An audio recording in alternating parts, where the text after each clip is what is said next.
Hey guys, Tony Hill coming back to you, making sense of credit, personal and small business credit coach. Hey, welcome to my channel. Hey, this is a quick follow-up from the last video. Once again, it's not my music, but listen, the thing about it, that whole Credit Karma versus Fico thing. One thing I wanted to drop to you also too. Remember that the three credit bureaus own Credit Karma, basically, and so what happens is, and I was talking about the credit card thing. Watch my previous video. If you haven't watched that one, check that video out about Credit Karma versus Fico scores. So, but look, remember that they own Vantage scores, and the only one that's not on there, as you folks know, if you have Credit Karma, is that Experian's not on there.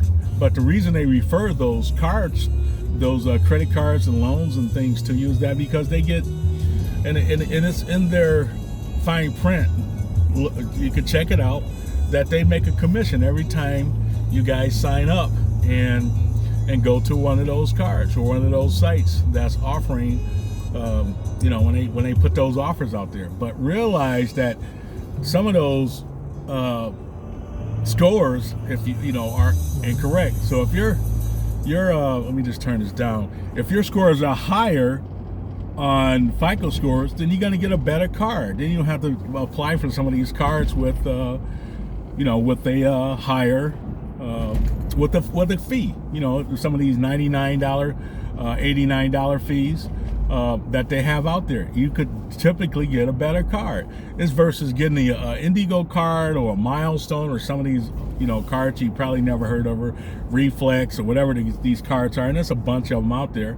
And look, a lot of them do a good job building credit, but once again, it may make a difference because Credit Karma may have you in the category of a poor scores versus having a fair credit score.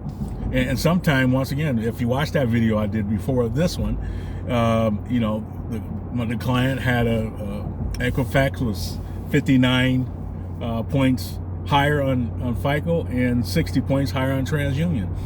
And basically, the card she could have got was a Capital One Platinum or a Capital One Quicksilver 1 card, not to be confused with Capital One Quicksilver. Two different cards, two different tiers. So make sure you're aware of that they do own Credit Karma. And so the reason that they put those offers out there, because they do get a commission. And I know a lot of you folks know that, but for you who don't, realize that's what it is before you apply. But also, like I said in the other video, before you apply for anything, you must have Fico scores to make sure it's accurate. So that's all I wanted to drop to you. It's a quick video. Until next time, Tony Hill, trying to make sense of credit for you guys. But I'm out. Peace, y'all. Take care.